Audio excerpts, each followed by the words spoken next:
हम भगवान शिव के दर्शन करना चाहते हैं। हट जाओ हमारे मार्ग से। ये तो बताओ कि तुम हो कौन? हमने कैलाश पर इससे पूर्व ऐसे नंग धड़ंग प्राणी को कभी नहीं देखा। जानते नहीं हो कि हम कौन हैं? हम हैं देवराज इंद्र और यह है देवगुरु बृहस्पति। बताओ कि शिव अपने समाधि स्थल पर हैं अथवा नहीं? हम दोनों उनके दर्शन करने के लिए आए हैं।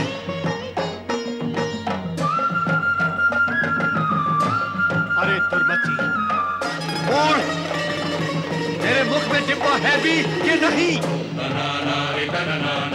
बार बार प्रश्न करने पर भी तू उत्तर क्यों नहीं देता? इतने समय से तूने मेरा मार्ग अपना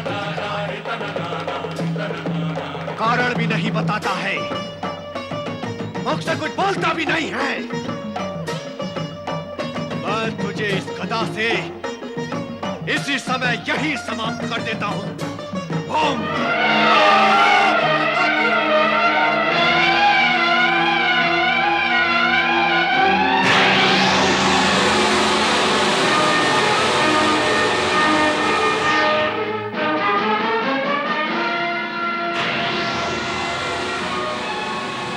सावधान देवराज, आपके अहंकार ने भगवान शिव की क्रोधाग्नि को उत्तेजित कर दिया है। इनसे क्षमा मांगकर इनके क्रोध को शांत करें। भगवान, मुझे क्षमा करें। भगवान, मुझे क्षमा करें। भगवान, मुझे क्षमा करें। दीन रक्षक दीनानाथ महादेव, इंद्र आपके चरणों में नतमस्तक है। इसका अपराध क्षमा करें और अग्नि समेट ले भगवान, अन्यथा आपके ललाट से निकली हुई अग्नि इंद्र को जलाकर भस्म कर देगी।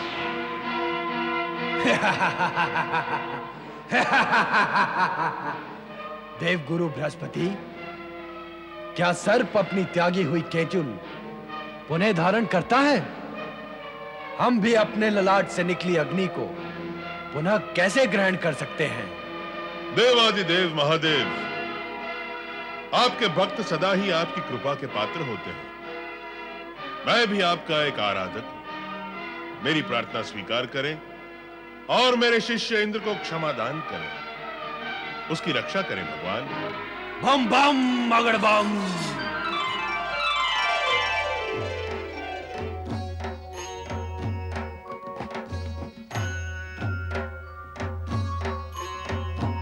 देव गुरु बृहस्पति, मैं तुम पर प्रसन्न हूं, इसीलिए वरदान देता हूं कि इंद्र को जीवन दान देने के कारण तुम्हारा एक और नाम जीव के रूप में प्रसिद्ध होगा।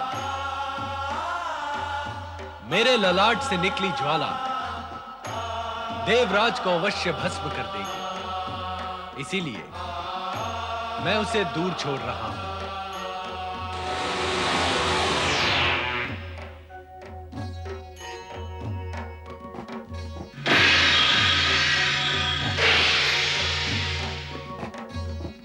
मुझे क्षमा करें भगवान, क्षमा करें, क्षमा करें।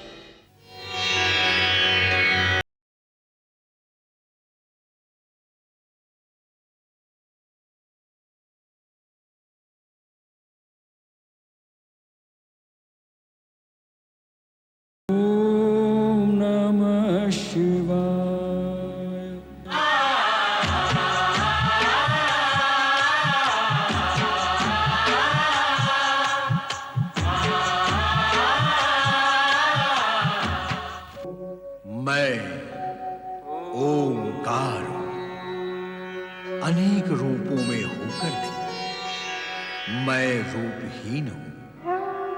अनेक वर्णों में व्याप्त होने पर भी मैं वर्णहीन हूं और अनेकानेक आकार में वास करने पर भी मैं निराकार हूं, मैं ओंकार हूं। भगवान शिव, माता पार्वती और देवर्षि नारद आदिवासी का भेष धारण कर आदिवासी नायक तरासू के अतिथि बने, तो उसकी पुत्री तुमरू बने नारद पर मोहित हो गई। तरासू अपनी पुत्री के पूर्व मंगेतर का त्याग कर उसका विवाह तुमरू से करना चाहता है। तब तुमरू अदृश्य होकर सभी को चिंता में डाल देता है। अर्जुन और मल्लिका तरासू की पुत्री को तुमरू से मुक्त करने के लिए असत्य भाषण करते हैं, तो उसका पिता पुनः उसका विवाह पूर्व मंगेतर से करने के लिए तत्पर हो जाता है।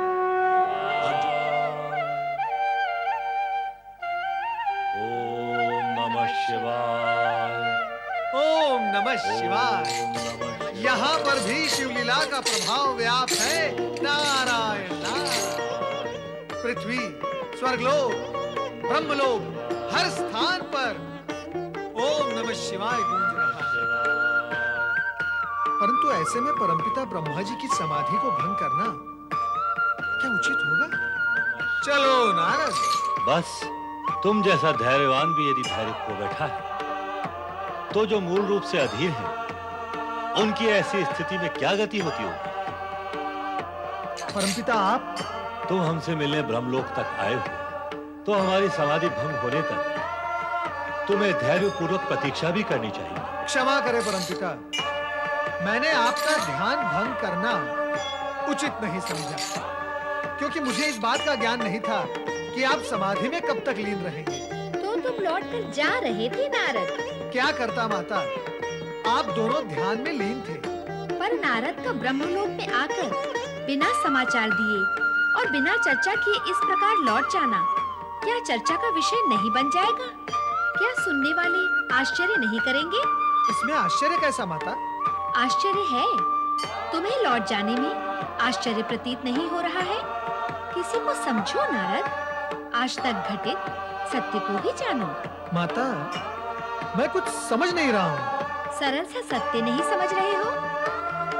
तुम जब जब ब्रह्मलोक में प्रकट होते हो, तब तब कोई पवित्र व लोक कल्याणकारी उद्देश्य को लेकर ही आते हो। उद्देश्य को पूर्ण किए बिना तो कभी तुम लौटे ही नहीं हो। तो फिर आज कुछ कहे सुने बिना ही लौटे जा रहे थे। ये अचानक ऐसा परिवर्तन तुम में कैसे हुआ नारद? हमारी शिव आराधना को भंग न करके नारद ने उचित ही किया है देवी। कहो नारद, किस उद्देश्य से आए थे? आपको तो ज्ञात है परमपिता कि भगवान भोलेनाथ कैलाश का त्याग कर सहसा कहीं जाते नहीं, परंतु इस समय ऐसे अदृश्य हुए कि कहीं भी नहीं मिले। हे परमपिता, अब आप ही बताएं कि शिवशंकर कहाँ गए होंगे? नारद, शिव तो सृष्टि के कण कण में व्याप्त हैं। सच्चा भक्त उन्हें अपने हृदय के मंदिर में पा लेता है। हम ध्यान करते हुए इस समय उन्हीं के दर्शन कर रहे थे। आश्चर्य यह भी है कि तुम्हें उनके दर्शन क्यों नहीं हो रहे हैं? परमपिता, शिव लीला के साथ साथ क्या आपकी लीला भी जुड़ी हुई है? कृपया आप विनोद न करें। भगवान भोलेनाथ के कैलाश से अचानक अदृश्य होने पर संपूर्ण शिव परिवार चिंतित है। नाथ, नारद की बातें सुनकर अब मैं भी शिव के विषय में जानने के लिए उत्सुक हो गई हूँ। कृपया बताएं कि वे कहाँ हैं? यह शिव के अवधूतेश्वर अवतार धारण करने की पूर्व भूमिका है। शिव अदृश्य रहकर भी कैलाश में ही अवधूतेश्वर के रूप में शीघ्र ही प्रकट होंगे। तत्पश्चात उनके द्वारा कई आश्चर्यजनक घटनाओं का सूत्रपात होगा। ओम नमः शिवाय। ओम नमः शिवाय। ओम नमः शिवाय। ओम नमः शिवाय।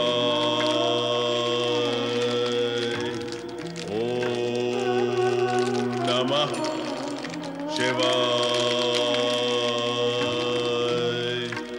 ओम नमः शिवाय। ओम नमः शिवाय।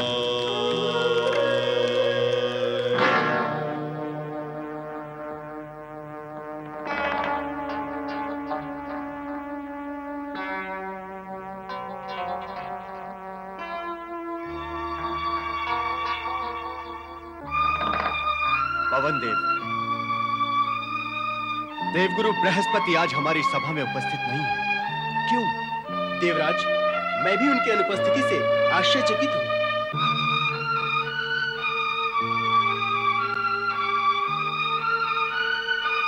वरुण देव, आपका क्या कहना है इस विषय में? देवगुरु बृहस्पति कहाँ है? मैं स्वयं अनभिज्ञ हूँ देवराज। क्या कहूँ, वे विगत अनेक दिनों से देव सभा में नहीं आए हैं। आना चाहिए उन्हें। देवगुरु है वो। देवगण को परामर्श देने के लिए उन्हें साथ में सदा यहाँ उपस्थित रहना है। हाँ देवराज, आए दिन देवगण पर संकट आते रहते हैं। उसके निवारण के लिए देवगुरु का परामर्श की आवश्यकता कभी भी पड़ सकती है। ऐसे में देवगुरु को देव सभा में उपस्थित रहना नितांत आवश्यक है। इस सभा में उनकी उपस्थिति अत्यंत अनिवार्य है। ये जाकर हमारा आदेश उन्हें सुना दिया जाए। जैसी आपकी आज्ञा देवराज। ओम नमः शिवाय।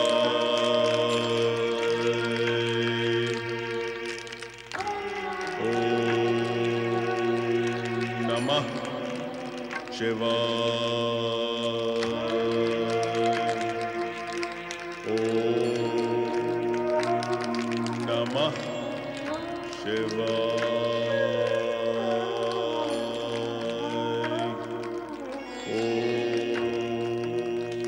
नमः शिवाय। ओम नमः शिवाय। ओम नमः शिवाय।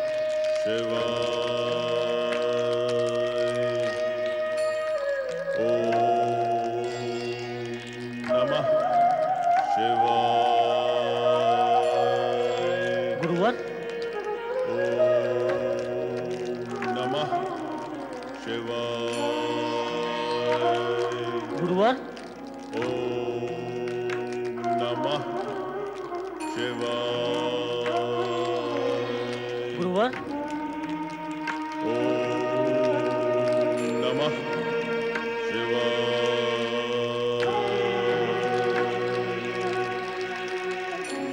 ओम नमः शिवाय। ओम नमः शिवाय।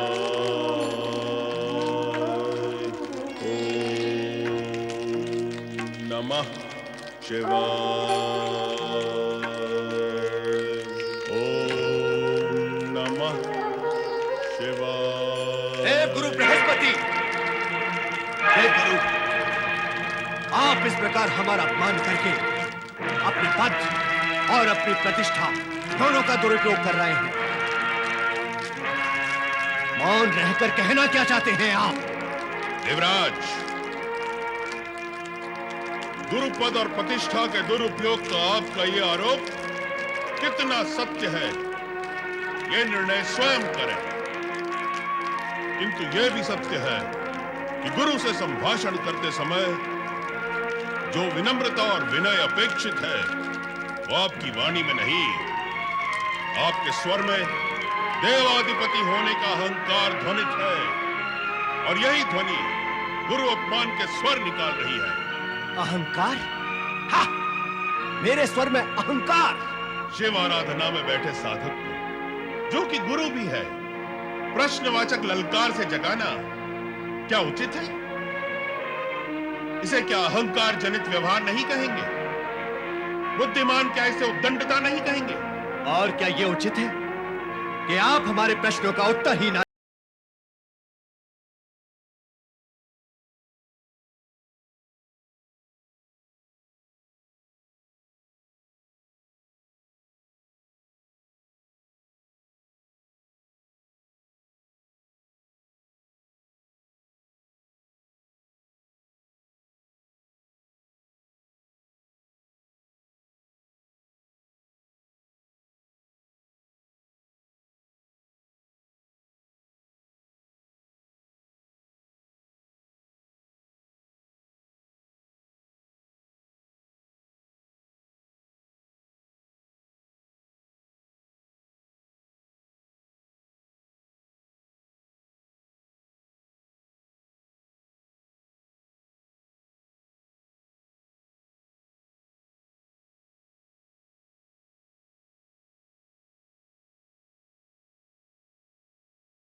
पर इस बात से यह सिद्ध नहीं होता है कि आपका स्थान हमारे से ऊंचा है।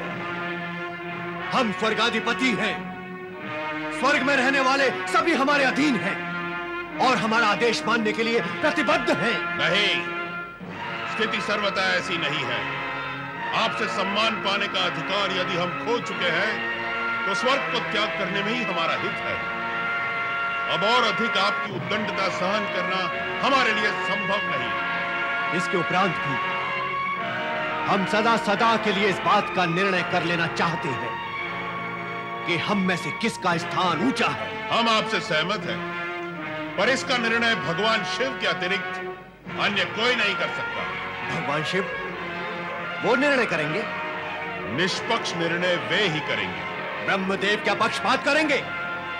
मैंने ऐसा नहीं कहा, पर भगवान शिव का निर्णय सदा सर्वोपरि व सर्वप्रिय होता है। स्वीकार है। चलिए कैलाश चलते हैं। अवश्य।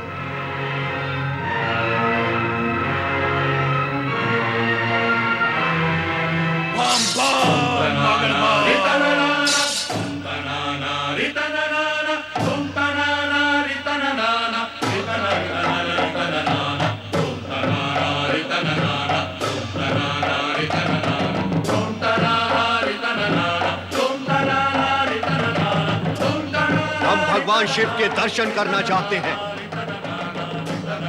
हट जाओ हमारे मार्ग से। ये तो बताओ कि तुम हो कौन? हमने कैलाश पर इससे पूर्व ऐसे नंग धड़ंग प्राणी को कभी नहीं देखा। जानते नहीं हो कि हम कौन हैं? हम हैं देवराज इंद्र और यह है देवगुरु बृहस्पति। बताओ कि शिव अपने समाधि स्थल पर हैं अथवा नहीं? हम दोनों उनके दर्शन करने के लिए आए हैं।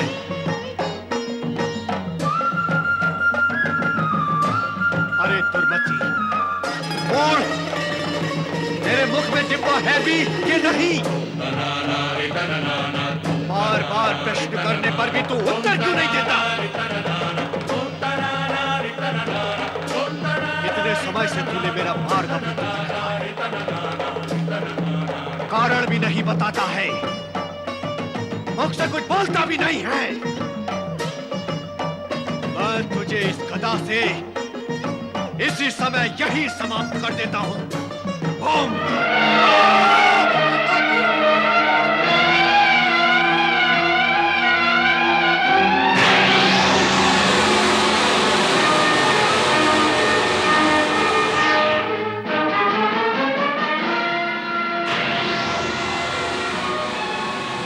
सावधान देवराज, आपके अहंकार ने भगवान शिव की क्रोधाग्नि को उत्तेजित कर दिया है। इनसे क्षमा मांगकर इनके क्रोध को शांत करें। भगवान मुझे क्षमा करें। भगवान मुझे क्षमा करें। भगवान मुझे क्षमा करें। दीन रक्षक दीनानाथ महादेव, इंद्र आपके चरणों में नतमस्तक है। इसका अपराध क्षमा करें और अग्नि समेट ले भगवान, अन्यथा आपके ललाट से निकली हुई अग्नि इंद्र को जलाकर भस्म कर देगी।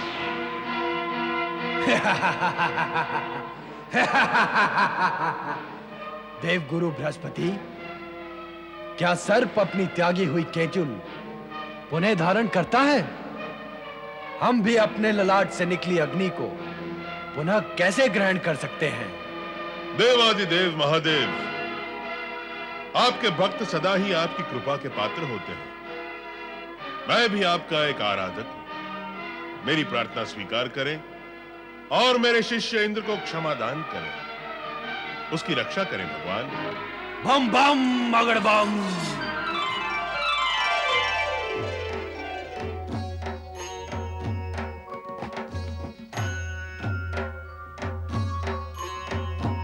देव गुरु बृहस्पति, मैं तुम पर प्रसन्न हूं, इसीलिए वरदान देता हूं कि इंद्र को जीवन दान देने के कारण तुम्हारा एक और नाम जीव के रूप में प्रसिद्ध होगा। मेरे ललाट से निकली ज्वाला देवराज को अवश्य भस्म कर देगी, इसीलिए मैं उसे दूर छोड़ रहा हूं।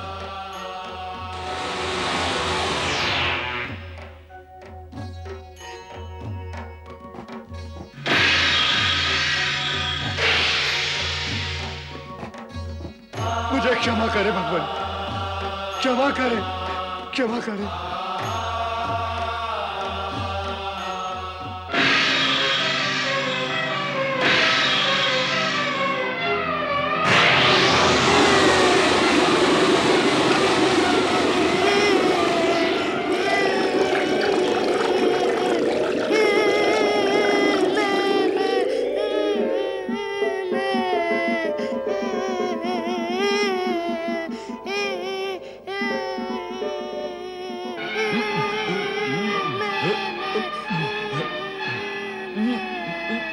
ब्रह्मदेव, ब्रह्मदेव मेरी रक्षा करे इस बलशाली बालक से, मेरी रक्षा करे ब्रह्मदेव, ब्रह्मदेव मेरी रक्षा करे, मेरी रक्षा करे ब्रह्मदेव।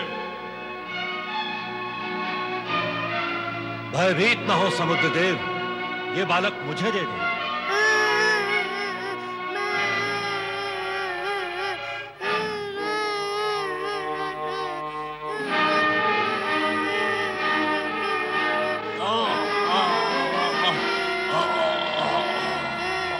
छोड़ बालक। शुक्राचार्य, दैत्य गुरु शुक्राचार्य।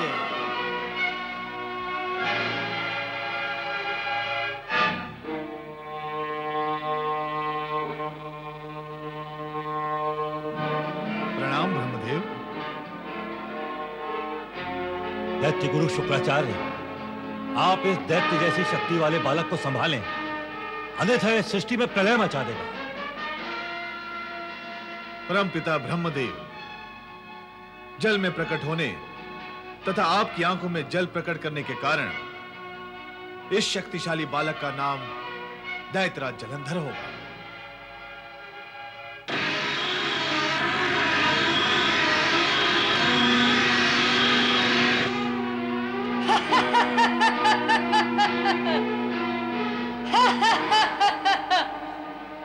दैत्य शिरोमणि जलंधर, तुम दैत्यों के सम्राट बनकर उत्पन्न हुए हो। हाँ दैत्य गुरु शुक्राचार्य, जलंधर को दैत्यों का सम्राट बनाकर इसे उचित स्थान प्रदान करें। समुद्र देव, आपका यह पुत्र जलंधर अब त्रिलोक पर राज करेगा। हाँ। आओ मेरे साथ। विधि ने यदि विधान में यही लिखा है तो ऐसा ही होगा। देवराज इंद्र की जय, देवगुरु बृहस्पति की जय, देवराज इंद्र की जय, देवगुरु बृहस्पति की जय, देवराज इंद्र की जय, देवगुरु बृहस्पति की जय। आसन ग्रहण करें गुरुदेव। देवगण, आज मैं आपको एक महत्वपूर्ण समाचार सुनाता हूं, जिसे सुनकर आप सभी प्रसन्न हो जाएंगे। तो शीघ्र ही बताइए देवराज। हाँ हाँ शीघ्र बताइए देवराज। ऐसी सूचना सुनने के लिए हम सब अधीर हैं। देवगुरु बृहस्पति से हमारे मतभेद होने के उपरांत भी इन्होंने हमारे प्राणों की रक्षा की। देवगुरु बृहस्पति की जय। पर देवराज, आपके प्राणों पर संकट आया कैसे? रक्षा करने का प्रसंग उपस्थित हुआ कैसे? और रक्षा की किससे? भगवान भोलेनाथ शिव शंकर से। भगवान भोलेनाथ शिव शंकर से? शिव शंकर ने? पर देवराज, शिव शंकर के कारण आपके प्राण संकट में आए कैसे? भगवान भोलेनाथ तो प्राण रक्षक हैं, उनके कारण कभी किसी के प्राणों पर संकट आता ही नहीं। सत्य तो यही है, किंतु विरुद्ध आचरण करने पर रक्षक ही भक्षक भी हो जाते हैं। अर्थात आपने शिव शंकर के सम्मुख कोई अप्रिय अथवा विरुद्ध आचरण किया था? हाँ, अज्ञानवश। किंतु अज्ञानवश किया गया दुर्व्यवहार अप्रिय और दुष्परिणामक तो होता ही है। ऐसी ही स्थिति का निर्माण हो गया था। ऐसे में यदि देवगुरु बृहस्पति ने हमारी रक्षा ना की होती तो शिव शंकर हमें भस्म में कर डालते। शिव प्रकोप से बचना अथवा रक्षा करना भी सरल कार्य नहीं है, किंतु शिव आराधना के कारण भगवान शिव ने हमारी प्रार्थना स्वीकार कर ली और देवराज को भयमुक्त किया है। अब तो मुझे यह स्वीकार करने में किंचित भी संकोच नहीं है कि शिव आराधना से ही शिव कृपा प्राप्त होती है, और जिन्हें शिव कृपा प्राप्त होती है वो ही देवगुरु की भांति चमत्कार कर सकते हैं। अब तो मुझे यह स्वीकार करने में भी किंचित संकोच नहीं है कि हम पर जो संकट आया वो देवगुरु बृहस्पति की अवज्ञा के कारण ही आया। गुरु की अवज्ञा के कारण? हाँ, गुरु का अपमान करने वाले का अपमान होना एक निश्चित सत्य है। इसका कटु अनुभव हमें हुआ है, हम इसके प्रत्यक्ष प्रमाण हैं। इतने पर भी देवगुरु ने अपने मतभेदों का ध्यान ना रखते हुए अपना गुरु कर्तव्य निभाया। हमने क्या किया है देवराज? जो भी हुआ है शिव कृपा से हुआ है। शिव कृपा मुझ पर नहीं, आप पर थी। मैंने स्वयं को आपसे ऊंचे स्थान का अधिकारी समझा, आपका अपमान किया, इसीलिए भगवान शिव मुझसे रुष्ट हुए। किंतु आपके मन में भेद नहीं था, इसीलिए आपने सारे मतभेद बुलाकर शिव कृपा का हमें लाभ देकर हमारे प्राणों की रक्षा की। गुरुदेव, इसके लिए मैं आपका सदा ही आभारी रहूंगा। देवगुरु बृहस्पति की जय। गुरुदेव की जय हो, गुरुदेव की जय हो, गुरुदेव की जय हो, गुरुदेव की जय हो। आयुष्मान भव पुत्र। ये लो, ये गदा है जलंधर, इसे ऐसे पकड़ो। शत्रु पर जब वार करना हो तो उसकी शक्ति को पहचानो, पहचानो कि वो कितना बलशाली है। अब तुम मुझे मारोगे, यहां मारो, यहां मारो। अब मैं तुम्हें मारता हूं, तुम्हारे शीश पे मारता हूं, संभालो। अति उत्तम, अति उत्तम। अब तुम मुझे मारते हुए आगे बढ़ोगे, मारो मुझे।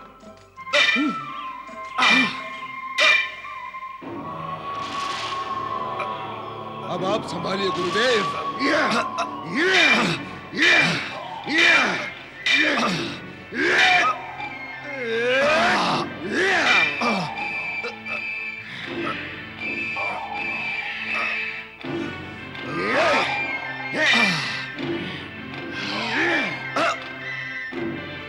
धन्यवाद जलंधर, गदा युद्ध में अब तुम निपुण हो गए।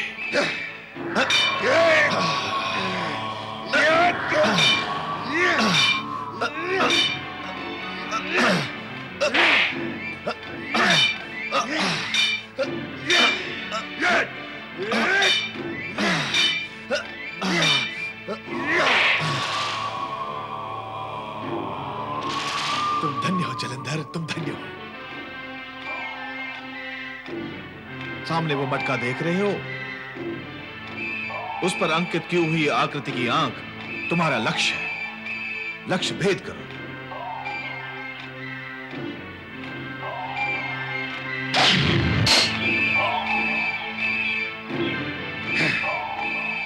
जलंधर, ये वायु अस्त्र है, मंत्र पढ़कर सिद्धि करो।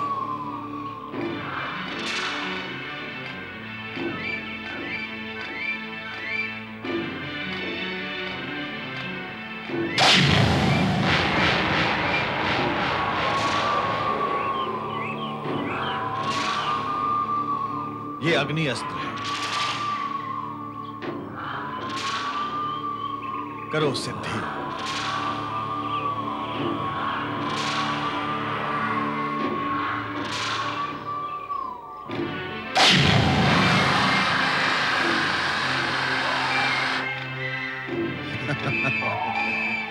ये मेघास्त्र है, करो जल की वर्षा।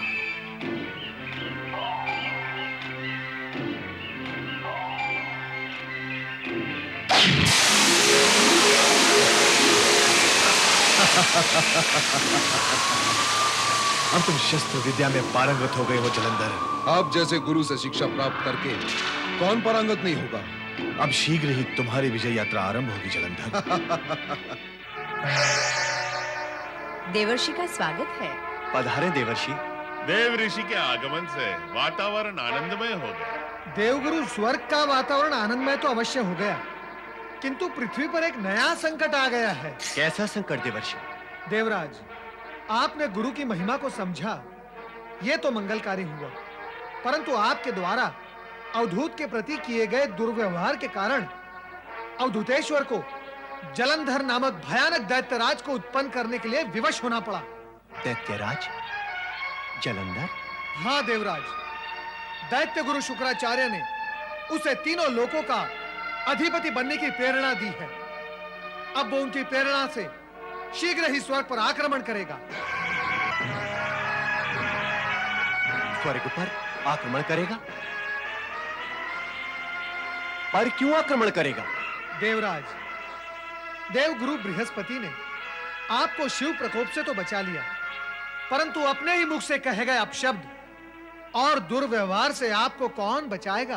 परंतु देवर्षि, वो प्रसंग तो समाप्त हो गया है ना? नारायण नारायण, आपको लगता है कि प्रसंग समाप्त हो गया है, किंतु विधि के विधान में ऐसा नहीं होता देवराज। तो फिर कैसा होता है देवर्षि? देवराज, विधि के विधान का यह अटूट नियम है कि प्राणी द्वारा बोला गया अपशब्द और किया गया दुर्व्यवहार यात्रा करते हैं। क्या अपशब्द और दुर्व्यवहार यात्रा करते हैं? हाँ देवराज, लंबी यात्रा करते हैं। जहां से ये उत्पन्न होते हैं वहीं से इनकी यात्रा प्रारंभ होती है और यात्रा काल में अधिक शक्तिशाली, विपदाकारी और संकटमय बनकर पुनः वही आ गिरते हैं जहां से ये उत्पन्न हुए थे, और वहां गिरने के बाद उसे भी गिराते हैं जिसने उन्हें उत्पन्न किया था। आपके अपशब्द और आपका दुर्व्यवहार दोनों जीवित है देवराज। ब्रह्मांड की कोई भी शक्ति उनसे आपकी रक्षा नहीं कर सकती। वो रूप बदल कर आएंगे, अवश्य आएंगे। अतः आप सावधान रहे देवराज। नारायण नारायण। देवगुरु, हाँ देवराज, आपको जलंधर से सावधान रहना होगा।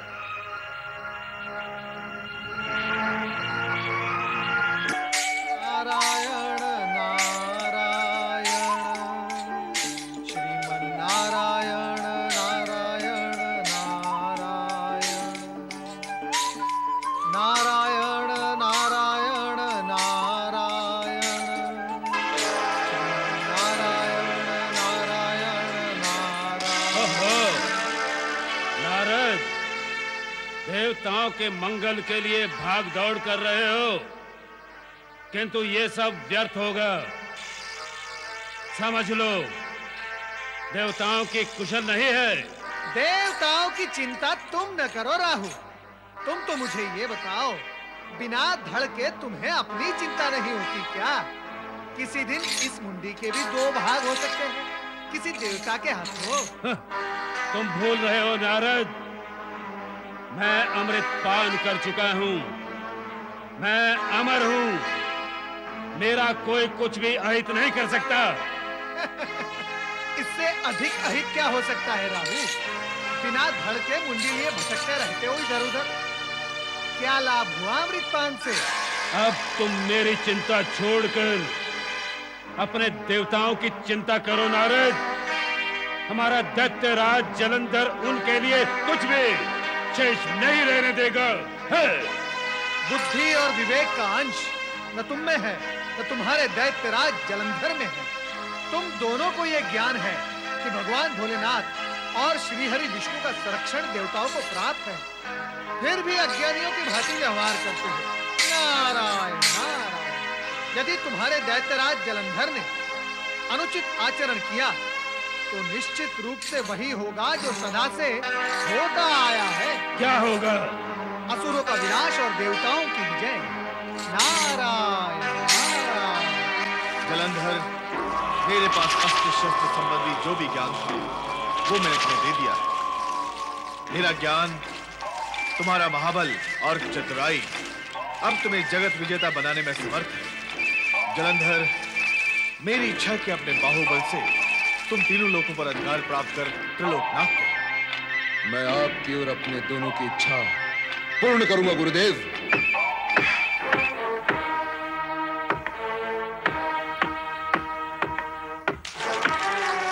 ठहरो, मैंने कहा ठहरो। ये क्या कर रहे हो तुम? हरे भरे वृक्ष काटकर वन संपदा नष्ट क्यों कर रहे हो? ये मुनि बाबा, अपनी आंखों में हाथ रखो, निकल जाना से। अरे दुष्ट, अनुचित करता है, अनुचित बोलता भी है। तेरा यह दुष्कृत जगत देखेगा तो तुझे रोका टोका अवश्य जाएगा, नहीं मानेगा तो तुझे दंड भी मिलेगा। अरे बुड्ढे, क्यों मूड मारता है रे? ये वृक्ष काटने से तेरे क्या जाता है?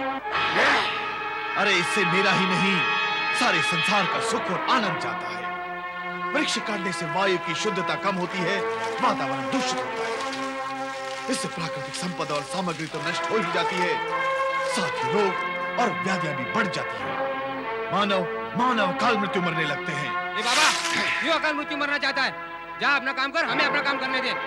दुर्बुद्धि, तू इसका परिणाम नहीं जानता। परिणाम तुझे हम बताते हैं।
वीर जलंधर, इतना उत्तेजित होने की आवश्यकता नहीं थी।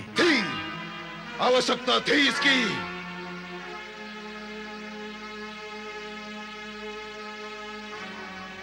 थी गुरुदेव, इसकी आवश्यकता थी। जिसने मुझे नया जीवन दिया, उसके जीवन पर आंच आएगी तो क्या मैं खड़ा खड़ा देखता रहूंगा? नहीं, कदापि नहीं गुरुदेव। जो मेरे गुरुदेव का अपमान करेगा, मैं उसके जीवन का विराम ही कर दूंगा। हाँ गुरुदेव। मेरे ही द्वारा आयोजित परीक्षा में जलंधर सफल हो गया।